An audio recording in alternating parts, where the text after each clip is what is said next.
삼성전자와 SK하이닉스의 성과급 소식이 연일 뉴스를 장식할 때 많은 직장인들이 복잡한 감정을 느끼셨을 겁니다. 저 또한 예외는 아니었습니다.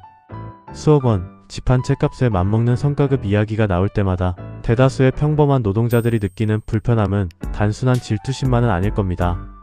그건 어쩌면 체감하기 어려운 거리감, 그리고 같은 사회에 살고 있다는 감각이 흔들리는 순간인지도 모릅니다. 이러한 괴리감은 사회 전체적으로도 적지 않은 비용을 발생시키죠. 스태그플레이션 우려가 나오는 어려운 경제 상황 속에서 누군가는 억대 보너스를 받는다는 사실은 더욱 씁쓸하게 다가옵니다.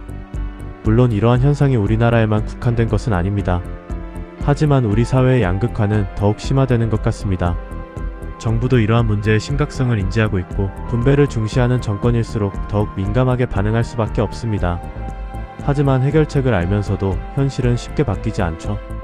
이러한 불균형의 시작점을 찾기 위해 과거를 되짚어보면 1997년 IMF 외환위기를 떠올리게 됩니다.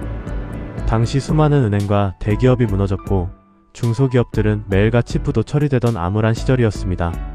그동안 굳건하게 유지되어 왔던 평생 고용 문화는 하루아침에 무너졌습니다. 직장이 나의 미래를 책임져 줄 것이다 라는 믿음이 사라진 자리에 엄청난 충격과 공포가 밀려왔습니다. 그리고 그 빈틈을 파고들어 개인주의가 급속도로 확산되었습니다. 당시 전문가들은 신자유주의를 대안으로 제시했습니다.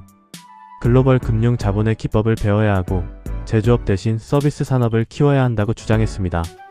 살아남은 중소기업들은 기술 개발에 모든 것을 쏟아붓고 비용을 최대한 줄이며 무한 경쟁에 뛰어들었습니다. 그렇게 힘든 시간을 버텨낸 결과 우리는 결국 위기를 극복했습니다. 오늘날 대한민국은 4차 산업혁명 시대를 선도하는 기술 제조 강국으로 인정받고 있습니다. 하지만 이러한 엄청난 성취의 이면에는 극심한 불공평이라는 그림자가 드리워져 있습니다. 서울은 마치 다른 계급이 사는 도시처럼 느껴질 때도 있습니다.